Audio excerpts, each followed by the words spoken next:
قاری صاحب جلال صاحب اب ہمارے ہیوسٹن سے تشریف لائے ہوئے بڑے ہی محترم ساتھی اور دوست حضرت علامہ مختار نعیمی صاحب، ان سے گزارش کرتا ہوں کہ تشریف لائیں اور اپنے خیالات کا اظہار کریں۔ اس کے بعد جو ہے سارے احباب لائن میں آ کے تو مصافحہ کر لیں پلیز۔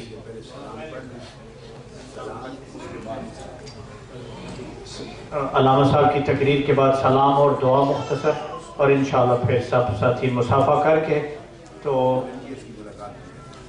ٹھیک ہے۔ اعوذ باللہ السمیع العلیم العظیم الحفیظ بوجہ الکریم وسلطانہ القدیم من الرجس الخبیث المخبث الشیطان اللعین الرجیم وکبیرہ ونفخہ ونفثہ وہمزہ۔ بسم اللہ الرحمن الرحیم۔ وَإِن مِّنْ أُمَّةٍ إِلَّا خَلَا فِيهَا نَذِيرٌ صدق اللہ مولانا العلی العظیم وبلغنا رسولہ النبی الکریم ونحن علی ذلک لمن الشاہدین والشاکرین والحمد للہ رب العالمین۔ ان اللہ وملائکتہ یصلون علی النبی یا ایھا الذین آمنوا صلوا علیہ وسلموا تسلیما۔ اللہم صل علی سیدنا محمد وآل محمد وعلی محمد وصحبہ محمد وبارک وسلم۔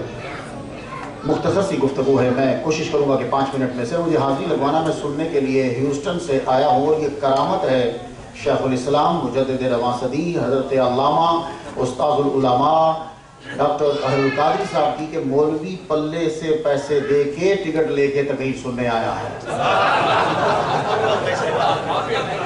یہ اگر اب بھی ان کو کوئی ولی کامل اور غوث نہ مانے تو وہ جاہل مطلق انسان ہے۔ میں نے اپنے جمعہ کے خطبہ میں، رضی نیازی صاحب ڈائریکٹر ہیں، میں نے وہاں کہا کہ سب سے بڑی کرامت دیکھیے شیخ الاسلام کی اس دور میں کہ مولوی کی تقریر کروا دو تو پرلی گلی سے کوئی بندہ نہیں آتا۔ شیخ الاسلام نیو یارک میں تقریر کرنے جا رہے ہیں، لوگ کم از کم $1000 پلے سے خرچ کر کے تقریر سننے جا رہے ہیں۔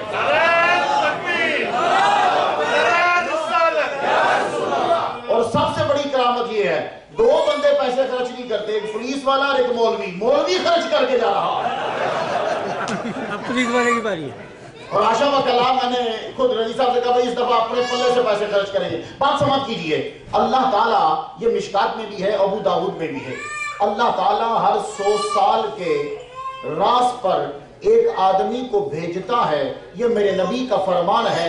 اس کے لیے جملہ استعمال کیا گیا من یجدد لہا دینا، من یجدد، یہ یجدد جو ہے اسی سے مجدد کا لفظ ابھی آپ نے نعرہ سماعت کیا ہے۔ اللہ تعالیٰ نے ہر صدی میں ایک مجدد کو بھیجا۔ پہلی صدی میں امام اعظم اور عمر بن عبدالعزیز، انہیں مجدد قرار دیا گیا۔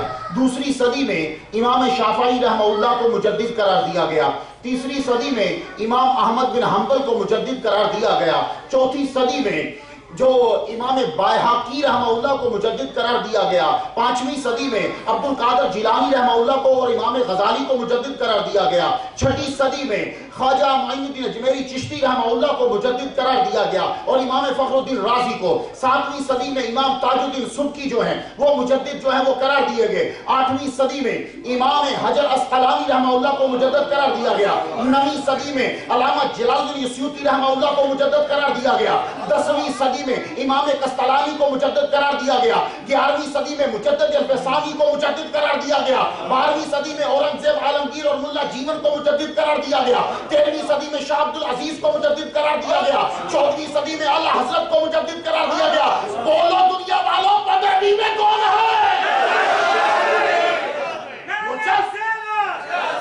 مجدد رواں صدی شیخ الاسلام ڈاکٹر طاہر القادری۔ اور یہ صرف میرا اعلان نہیں ہے، اور یہ میرا اعلان نہیں ہے، ان کا بھی اعلان ہے جو میلاد نہیں مناتے۔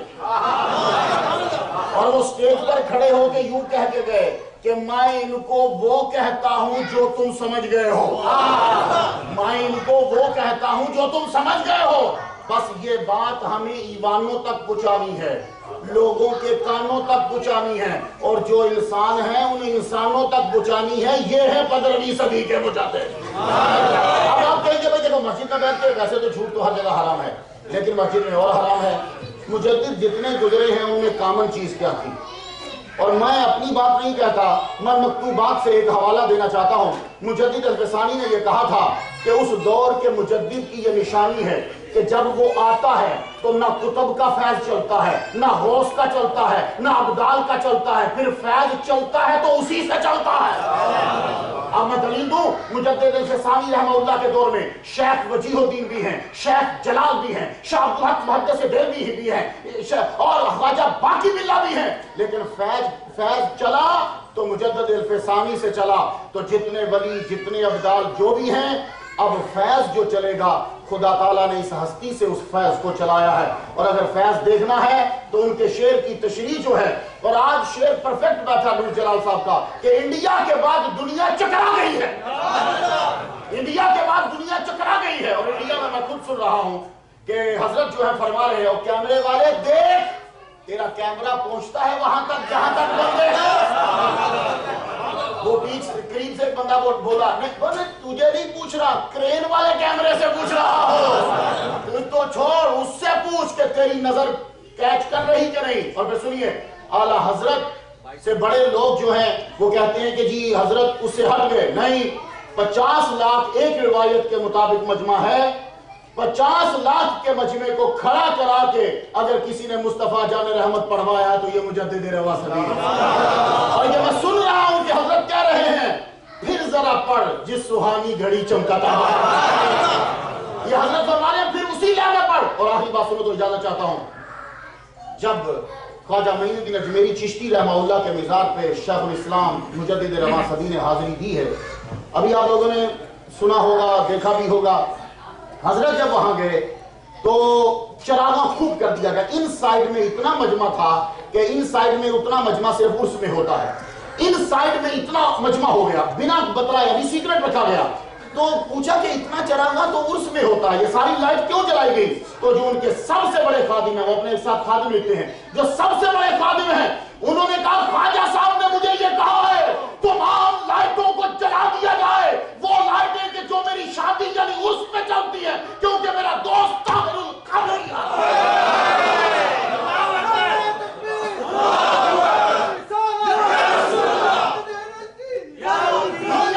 نور جلال نے صحیح کہا ہے، دنیا کیوں نہ چکرائے؟ جب سپریم کورٹ نے تمہیں جواب دے دیا، جب ہائی کورٹ نے تمہیں جواب دے دیا، جب بلٹ پروف والوں نے جواب دے دیا، جب سیکورٹی نے جواب دے دیا، خدا تعالیٰ نے آسمان سے کبوتروں کو بھیجا، جب تک طاہر القادری بولتا رہے، اے کبوتروں تم نے اڑنا نہیں ہے۔ یہ ہے۔ اور سنیے، شیخ الاسلام جب تک تقریر کرتے رہے، ورنہ وہ تھوڑی سی آواز سے اڑ جاتا ہے، اور یہ آرڈر تھا اس کے لیے، اگر کسی آدمی کی سازش جو ہے وہ بروئے کار آنی ہو تو اے کبوتروں تم دیوار بن جانا، کیونکہ ابھی اس ہستی سے ہمیں فیض لینا ہے۔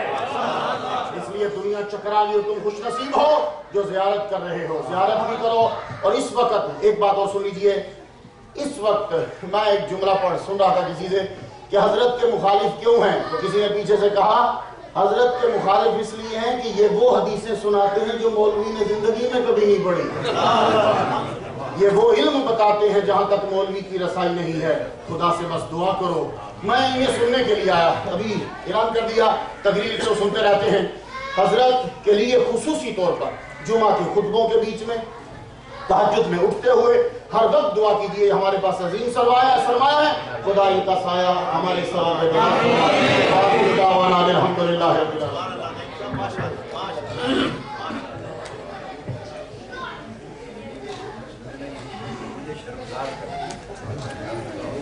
اس کا میں حقدار نہیں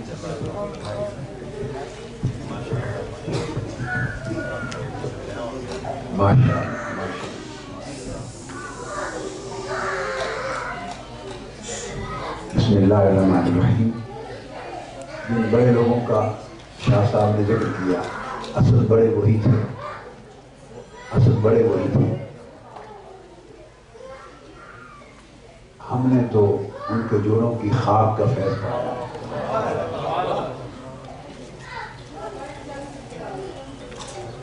زمانے بھی ان کے تھے، وقت بھی ان کے تھے، صحبتیں بھی ان کی تھی، دور بھی ان کے تھے۔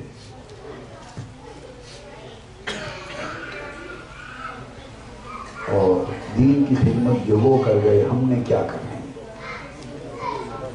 ہمارا شمار تو نہ 3 میں نہ 13 میں، بس یہ کہ ہماری ٹوٹی پھوٹی نوکری اللہ اس کے محبوب کی بارگاہ میں قبول ہو جائے اور وہاں سے ایک مسکراہٹ کی خیرات مل جائے، یہ ہماری پوری عمر کی نوکری کی تنخواہ ہے، مسکراہٹ مل جائے۔ اور پنجابی یا سرائکی زبان میں آپ یوں سمجھ لیں ایک جملہ سننے کو مل جائے جب وہ چاہیں، جب بھی وہ چاہیں ایک جملہ سننے کو مل جائے، او ساڑھے کتیا تو چنگی رکھوالی کی تھی، کتیا تو ساڑھی چنگی رکھوالی کی تھی، ہم تو مالک کے گھر کی رکھوالی کر رہے ہیں، ایک کوشش کر رہے ہیں کہ ان کا وفادار کتا بن سکے، ایک کوشش ہے کہ آقا کا وفادار کتا صد بن سکے اور ان کے دیے ہوئے دین کی، ان کی ناموس کی، ان کی محبت کی، ان کی غلامی کی نسبت کی، اس کی رکھوالی کر سکیں اور ڈاکہ زنی کرنے والے، حملے کا سوچنے والے، اس میراث کو لوٹنے والوں سے آقا علیہ السلام کے جو دین کے در و دیوار اور گلی کوچے ہیں اس کو بچا سکیں اور حضور خوش ہو جائیں اور کہہ دیں بھئی یہ چنگا کتا ایسا، ورنہ ہم چنگے کتوں میں بھی شامل ہونے کے قابل نہیں۔ بڑے بڑے ہو گزرے ان کے، بڑے بڑے ہو گزرے انہیں کمی نہیں ہے، انہیں بڑے بڑے، وہاں تو شیر بھی کتوں کی طرح نظر آتے ہیں، انہیں کمی نہیں ہے۔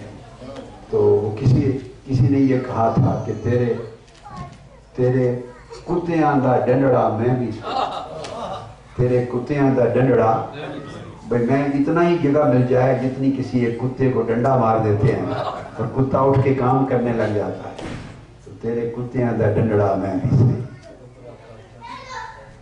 آئے کسا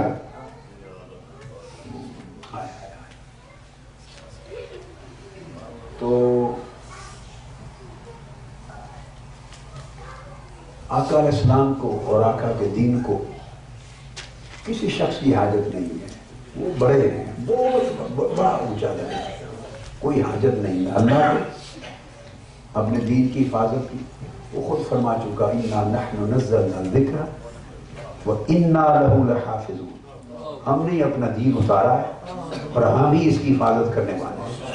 کون ہے جس کی اللہ کو حاجت ہو کہ یہ حفاظت کرے؟ اور آقا علیہ السلام قیامت تک ساری امت کی خود محافظت کرنے والے ہیں، وہ ہماری حفاظت فرمانے والے ہیں، ہمارے دین کی، ہمارے ایمان کی حفاظت فرمانے والے ہیں۔ اور حفاظت کا طریقہ ایک ہی ہے، جس کی طرف حضور تک لیں اس کی حفاظت ہو گئی، جدھر سے منہ ہٹا لیں اس کی بربادی، ہلاکت ہو گئی، اس کی ہلاکت ہو گئی۔ صاحب ظاہر ہے کہ پھر طریقہ بڑوں کا یہی ہے کہ جو ان کی جتنی وفاداری سے جو ان کی نوکری کرتا ہے اور کرتا رہے، بس ایک جملہ نصیحت کا، آس نہیں لگاتے، آس لگانے سے بندہ بے صبر ہو جاتا ہے، کہ دیکھتا ہے کہ کب آواز آئے گی، کب دیکھیں گے، کب تکیں گے، میری کوشش کا صلہ کب ملے گا۔ جب بندے کا دھیان اس کب میں لگ جائے، اس طرف لگ جائے، اس کا اخلاص ختم ہو جاتا ہے، اس کی قدر و قیمت ختم ہو جاتی ہے، قدر و قیمت ختم ہو جاتی ہے۔ وفاداری اس کا نام ہے کہ وہ تکیں یا نہ تکیں، وہ مالک ہیں، تکیں یا نہ تکیں وہ مالک ہیں، ان کی مرضی ہے، اس کی نہ طلب کرنی ہے نہ اس پر دھیان کرنا ہے، صرف ان کی نوکری کرنی ہے، جب چاہیں تک لیں۔ کبھی ایسا بھی ہوتا ہے کہ وہ آپ کی طلب کو بڑھانے کے لیے نہیں تکتے، جس سے بہت پیار ہوتا ہے وہ چاہتے ہیں کہ اس کا درجہ اور بلند ہو، اس کا درجہ اور بلند ہو، اور درجہ بلند ہونا ہے تڑپنے سے، رونے سے، دھونے سے۔ تو تک لیا تو نہ رونا رہا، دھونا رہا، نہ تڑپنا رہا۔ مثال ہو گیا کبھی فراق میں رکھتے ہیں. اس لیے آقا علیہ السلام نے فرمایا کہ اللہ پاک اپنے سب سے زیادہ محبوب بندوں پر ابتلا نازل کرتا ہے. جو اللہ کو سب سے زیادہ پیارے ہوتے ہیں ان کی آزمائشیں انہیں تکلیفوں میں رکھتا ہے. جو سب سے پیارے زیادہ ہوتے ہیں انہیں تکلیفوں میں رکھتا ہے. اور پھر فرمایا اس لیے سب سے زیادہ تکلیفیں انبیاء کو آئیں کہ انبیاء سب سے پیارے ہیں. انبیاء سب سے پیارے ہیں. تو وہ اس کا طریقہ یہ ہے کہ پس دیوار سنا کرتے ہیں شیون ان کا. پس دیوار سنا کرتے ہیں شیون ان کا. پس دیوار سنا کرتے ہیں شیون ان کا.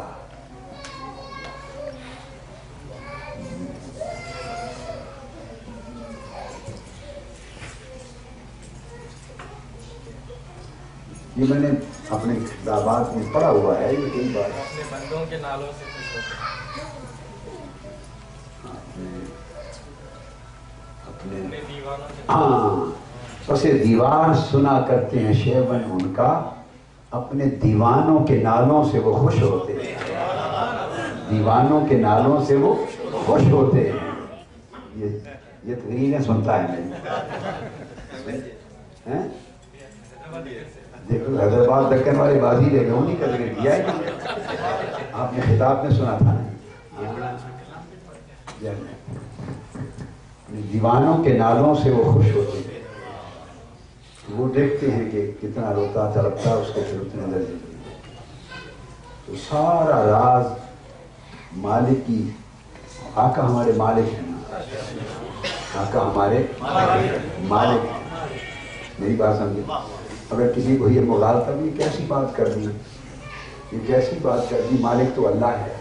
مالک تو دیکھیے بے شک اللہ مالک ہے. بے شک اللہ ہی مالک ہے. اس میں کوئی شک نہیں.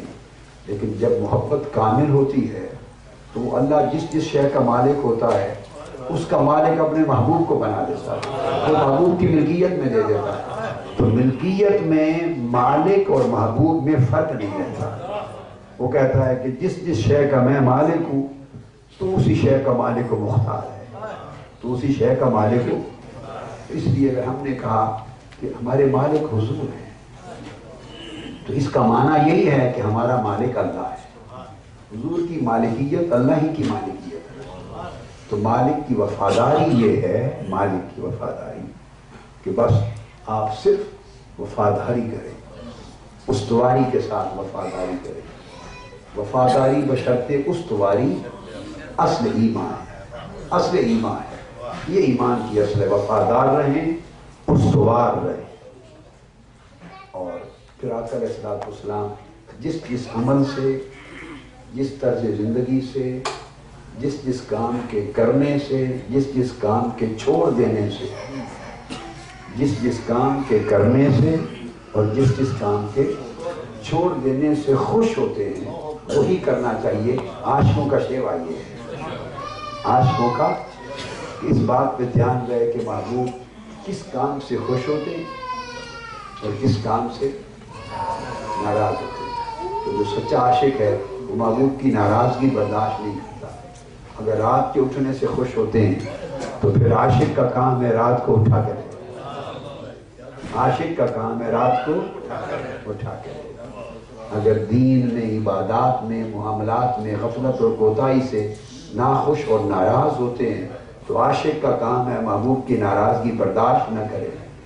محبوب چاہتے ہیں کہ میری امت میں کسی کا دل نہ دکھے تو پھر فرض ہے عاشق کا کہ کسی کا دل نہ دکھائے. محبوب چاہتے ہیں کہ ہر وقت بندہ طہارت سے رہے بغیر طہارت کے نہ نماز گزارے. تو عاشق کا کام ہے کہ ہر وقت طہارت سے رہے. بچے پتھر مارتے تھے حضرت اویس قرنی کو اور وہ کھڑے ہو کے روک رہے تھے. وہ کھڑے ہو کے کہ مجھے بڑے پتھر نہ مارو چھوٹے چھوٹے مار لو. چھوٹے چھوٹے مار لو. ایک جوان آگے بڑھا اور اس نے پوچھا کہ بس عشق کا حوصلہ ہار گیا. تمہارا عشق اپنا حوصلہ یہی عشق تھا ویسے کرنی تمہارا یہی عشق تھا. اور عشق کا حوصلہ یہی تھا کہ کہتے ہو بڑے پتھر نہ مارو، چھوٹے مارو، تو کہنے لگے نہیں، بات یہ نہیں، پتھر جی بھر کے مارو۔ بڑوں سے اس لیے روکتا ہوں کہ بڑے پتھروں سے میرا خون نکلے گا اور خون نکلنے سے میرا وضو ٹوٹ جائے گا۔ میں چاہتا ہوں تمہارا کام بھی چلتا رہے، میرا کام بھی چلتا رہے۔ ایک کی جگہ 10 پتھر مار لو چھوٹے، جن سے تکلیف ہو، خون نہ بہے، تاکہ وضو نہ ٹوٹے۔ میں محبوب کی یاد بے وضو ہو کے نہیں کر سکتا، بے وضو ہو کے نہیں کر سکتا۔ تو تم پتھر مارتے رہو اور میں اپنے مستی میں محبوب کی یاد میں مگن رہوں، دونوں کا کام چلے۔ اور حضرت ذوالنون مصری کے بھائی حضرت رضی اللہ عنہ کے بھائی حضرت عبد الہادی آخری بات کرتے ہیں۔ There was no speech. I'm not delivering any speech. Just they said before, shaking the hand with people, just say a few words. وہ فرماتے ہیں کہ مجھ کو ساتھ لیا حضرت ذوالنون مصری نے، فرمایا آؤ چلتے سفر کریں۔ چل پڑے۔ راستے میں دیکھا کہ چھوٹے چھوٹے بچے کسی کو پتھر مار رہے۔ حضرت ذوالنون مصری نے دیکھا کہ بچے کسی کو پتھر مار رہے۔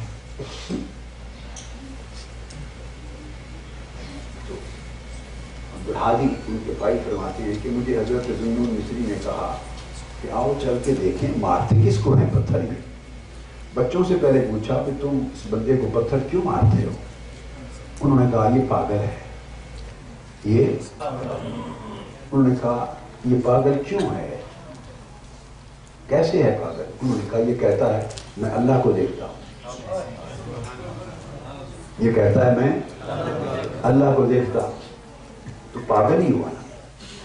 تو ذوالنون مصری رضی اللہ تعالیٰ نے اپنے بھائی کا اس طرح بازو دبایا، دبا کے کہا کہ آؤ بندہ دیکھنے والا ہے۔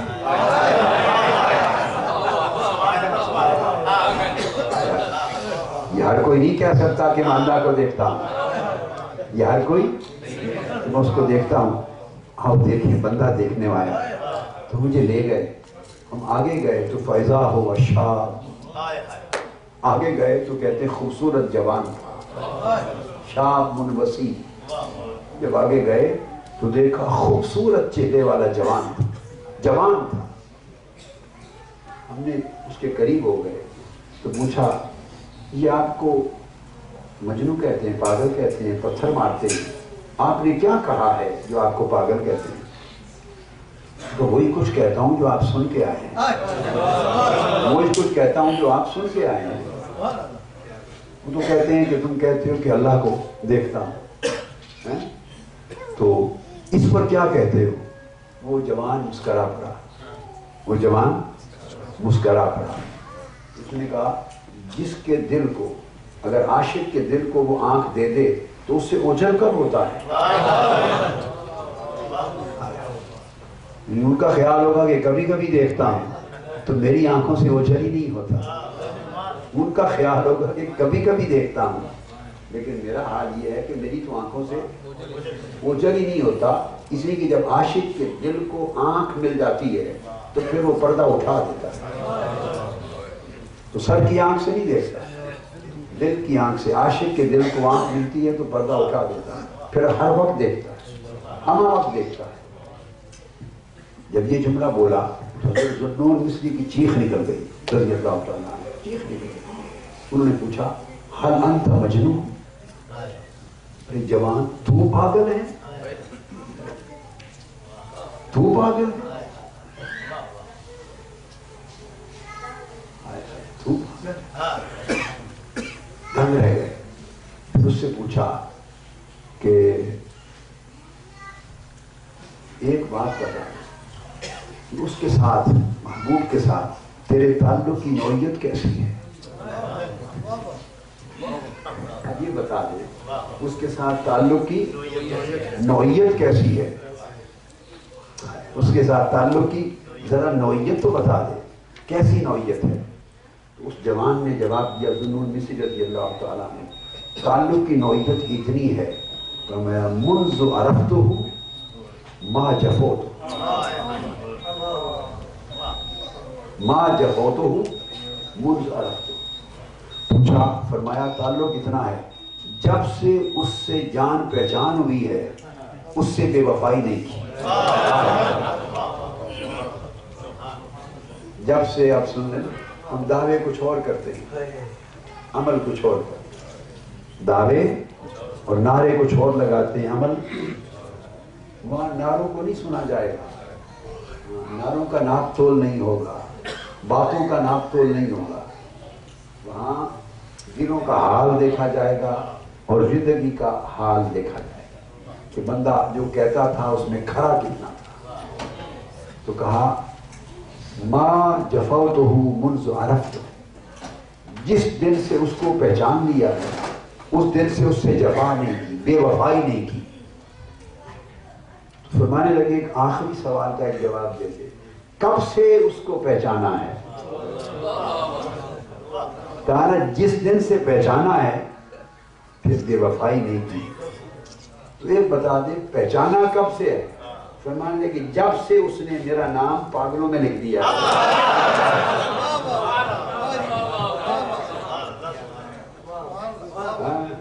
منذ کتب اسمی فی المجانی، پہچانا تب سے ہے جب سے لوگ مجھے پاگل کہنے لگے ہیں۔ اس نے نام لکھ دیا پاگلوں میں، تو پھر لوگ جب اس نے لکھ دیا تو لوگ پاگل ہی کہیں گے نا،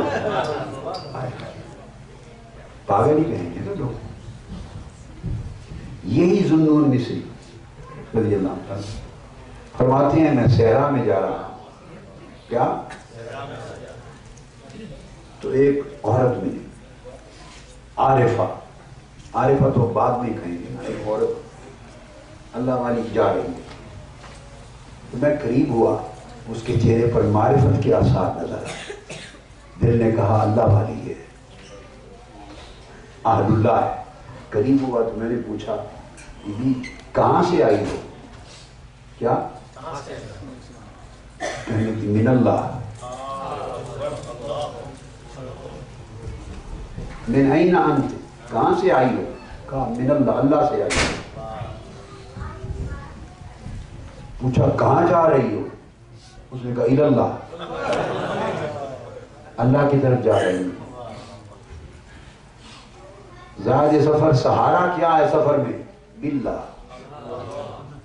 کچھ دینا چاہا، سفر کے لیے رکھنے کچھ دینا چاہا، تو اس نے انہوں نے لے کر پھینک دیا، لے کر پھینک دیا۔ فرمایا یہ پیسہ ٹکا زاد سفر ان کا سہارا ہوتا ہے جن کا وہ سہارا نہیں ہوتا،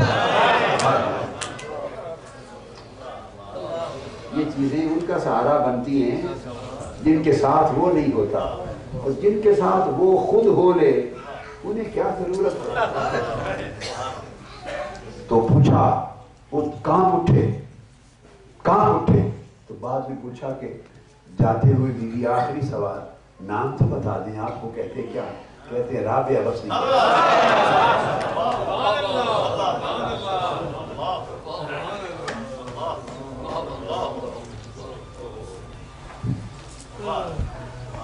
بس بات صرف اتنی ہے، مجھے کبھی کبھی اکیلے بیٹھے رونا آتا ہے،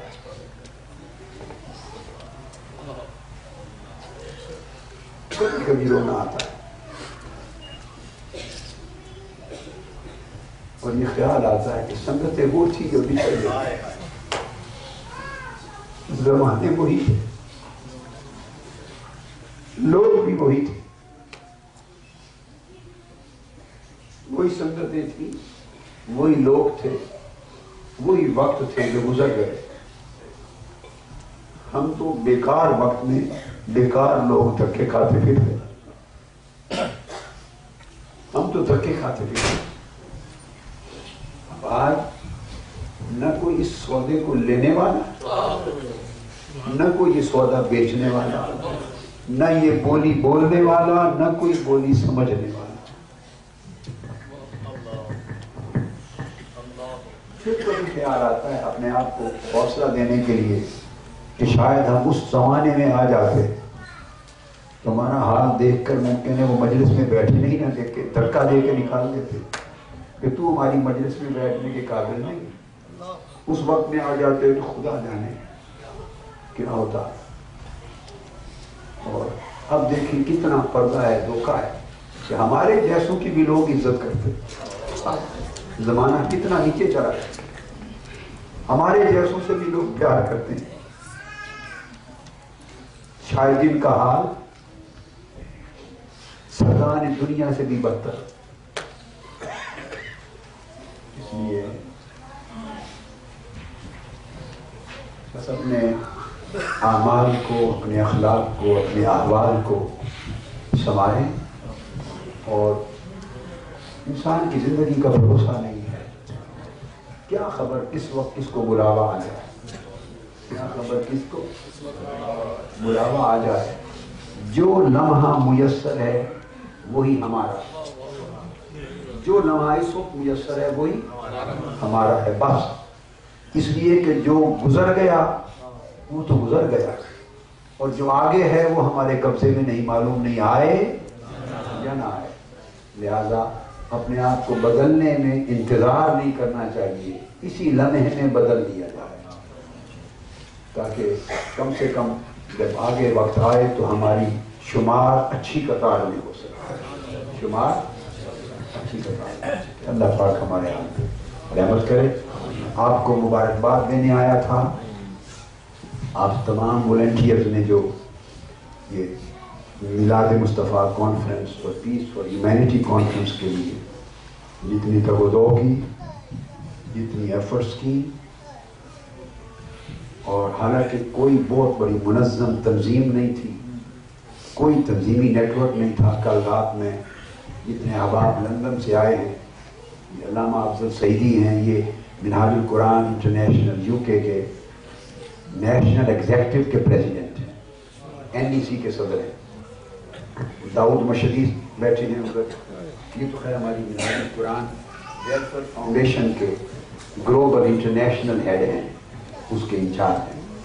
پھر باقی لوگ انگلینڈ سے، لنڈن سے بہت آئے ہوئے ہیں، بڑے بڑے دلچسپ رفقا بھی آئے ہوئے ہیں۔ حاجی تاج محمد، ان کے گھر پولیس نے برطانیہ میں چھاپا مارا، تو شکایت کر دی کسی نے جھوٹی، یہ مجھے بتایا اس طرح کسی نے، اس کو آپ نے بتایا ہوگا، شاید بصیر نے، یہ پتہ نہیں کس کو آپ نے بتایا ہے، کینیڈا میں ظفر کو شکایت کر دی، تو برطانیہ کی پولیس، ان لینڈ سیکیورٹی وغیرہ اور ایجنسیوں نے چھاپا مار دیا۔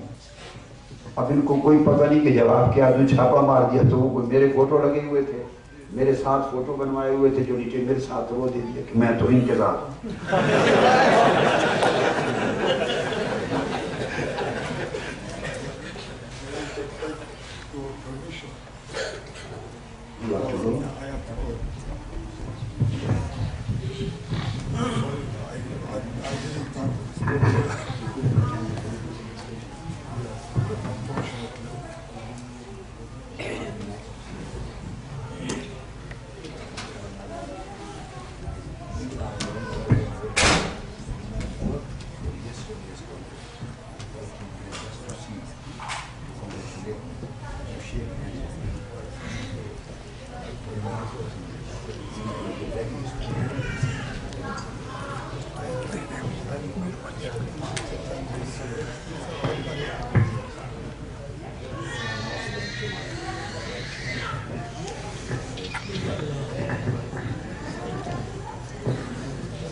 یہ جو ترکی کی ایک بہت بڑی روحانی تحریک ہے، بیٹے کیا نام ہے اس کا، شہید الحرم،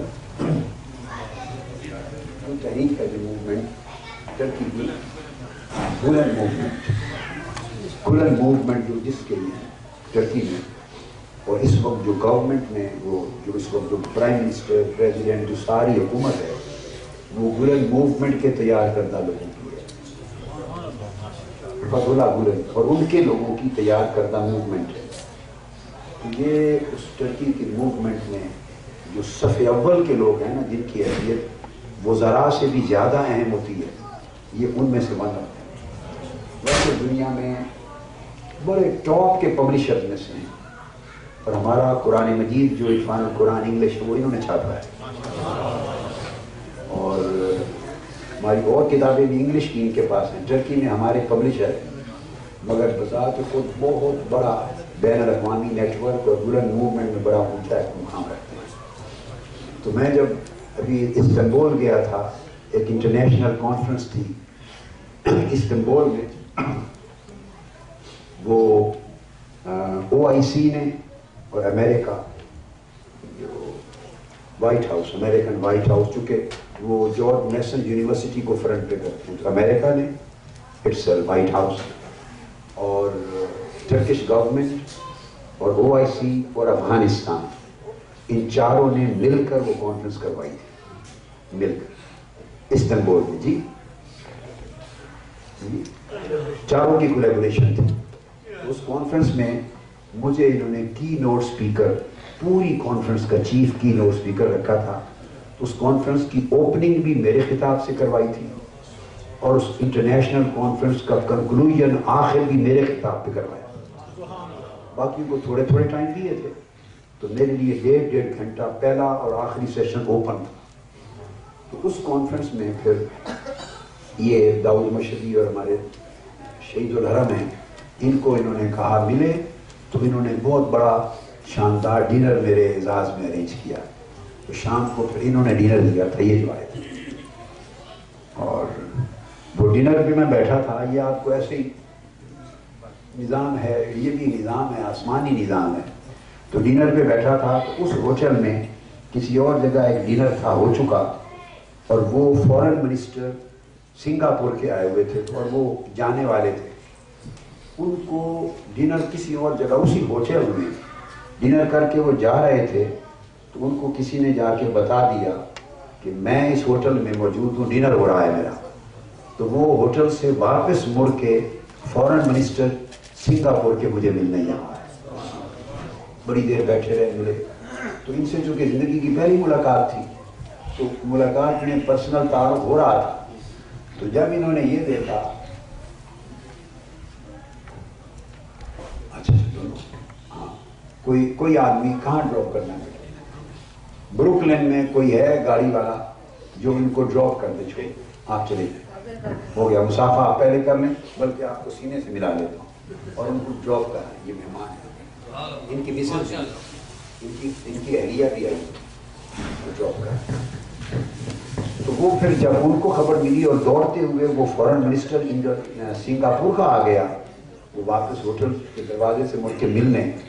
تو انہوں نے جن لوگوں کو بلایا ہوا تھا، میری تو پہلی ملاقات تھی نا، تو اپنے دنیاوی انداز کے ساتھ، ابھی تو ملاقات کی ابتدا تھی، باتیں ہوتی، ڈنر دیا ہوا تھا، لیکن وہ پھر ان کی آنکھیں کھل گئی. یہ ان کی سمجھ میں بات آ گئی کہ جس شخص کا نام سن کر فورن منسٹر دوڑ کے واپس آ گیا ملنے کے لیے، اس کے بعد پھر ان کا، میں نے پہلے تو ڈنر کیا تھا عزت افزائی میں، مگر پھر اس کے بعد ان کی محبت اور ان کا تعلق ریکگنیشن بہت زیادہ بڑھ گیا. اور یہ اب یہ امریکہ مختلف جگہ چونکہ بہت بزنس ہے ان کا دل، تو ان کو خبر ملی میں آیا ہوں تو صرف ملنے کے لیے آئے تھے. میں نے کہا کہ سوری میں الگ ٹائم نہیں دے سکوں گا ملاقات کا، چونکہ یہی ٹائم میرا آج فکسڈ ہے، تو آپ مسجد نور میں آ جائیں تو بس ملاقات ہو جائے گی. ٹائم ایسا، ان کے پاس بھی صرف یہی ٹائم تھا کہ ملنے آیا. تو اللہ برکت دے. ہاں، تو میں کہہ رہا تھا کہ آپ نے بہت عظیم الشان کوشش کی، خدمات انجام دی. بڑا تنظیمی نیٹ ورک نہیں ہے، بہت تنظیمات کا کثیر کوئی جال نہیں ہے کہ وہ آرگنائز کریں اور بسیں، جیسے لنڈن یورپ میں ہوتا ہے وہ ماحول نہیں ہے.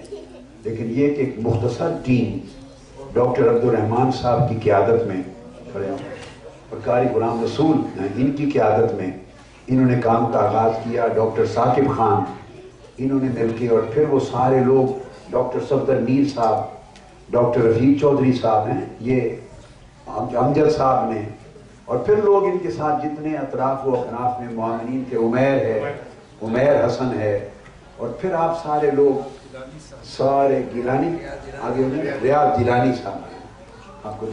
تو یہ ان سارے لوگوں نے کل نام لے لیے تھے ایفرٹ کر کے. ڈاکٹر تجمل گیلانی صاحب ہیں. تو ان آپ لوگوں نے، اور باقی جتنے بھی آ جائے ہوئے، میں ساروں کی بات کرتا ہوں. اب میں چونکہ بیٹھے فردن فردن تو ہر ایک کا نام لسٹ میرے سامنے نہیں ہے نا، مگر صاف ظاہر ہے آج تو بلایا ہی انہی کو ہے جو اس ساری کانفرنس کے میزبان تھے، آرگنائزرز تھے اور اسپانسر تھے. لاکھوں یعنی ڈالرز کا یہ پروجیکٹ تھا، ہال کا بک کرنا، پھر ٹی ویز کے چینلز کو بک کرنا اور اس کی پبلسٹی کرنا، پھر اس کی ایفرٹس کرنا. تو وسائل آپ نے جنریٹ کیے. اتنا بڑا ہال جس میں میرا خیال ہے کوئی دینی اجتماع یا کانفرنس آج تک تاریخ میں نہیں ہوئی ہوگی، آج تک نہیں ہوئی ہوگی. میوزیکل کنسرٹ ہوتے ہوں گے کبھی، وہ صرف سپورٹس ہوتی ہوں گی یا دوسرے جو کلچرل پروگرام ہوتے ہیں میوزیکل وہ ہوتے ہوں گے. دینی پروگرام کے لیے اتنے بڑا ہال کو کون رسک لیتا ہے جی؟ تو اتنا عظیم الشان پروگرام ہوا ظاہراً بے سر و سامانی کے عالم میں، تنظیمی نیٹ ورک کے فقدان میں. چند انڈیویجول جو آپ لوگ بیٹھے ہیں ان کے دست و بازو بن کے آپ کی ایفرٹس اور آپ کی تگ و دو، شبانہ روز محنت، پھر آپ نے وسائل جنریٹ کیے، اپنی جیبوں سے قربانی دی، وقت نکالا اور ہر ممکن ایفرٹ کی. اور الحمدللہ تعالیٰ آپ نے دیکھا کہ اس عقیدے کے فروغ میں حضور کے عشق اور محبت کا نام لینے والوں کا امریکہ کی تاریخ کا سب سے بڑا اجتماع تھا. اس بات میں تو شک نہیں ہے قاری صاحب، ہیں قاری صاحب، امریکہ کی تاریخ میں ایسا اہل سنت کا. تو میں یہ کہا کرتا ہوں جو حضور کے عشق اور محبت و ادب کا پیغام دینے والوں کا اس مسلک کا اتنا بڑا اجتماع امریکی تک. پہلا ریکارڈ امریکہ کی ہسٹری کا ہی نیو جرسی کے پچھلے سال کے پروگرام نے توڑا تھا اور پہلا ریکارڈ ہی قائم کیا تھا. وہ ریکارڈ قائم ہوا اور اس سے پہلے اتنا بڑا اجتماع نہیں ہوا تھا اور یہ اجتماع اس سے کہیں بڑھ گیا. اس نے اس کے ریکارڈ کو توڑا اور امریکہ کی ہسٹری ایک نئی رقم کر دی. تو میں آپ کو مبارکباد دینے آیا ہوں، ملنے، اور آپ کو یہ مبارکباد بھی دے دی ہے. اور اس کے بعد انشاءاللہ پھر سلام بھی پڑھ لیں گے، مصافحہ بھی کروں گا اور کھانا بھی پھر آپ کے ساتھ.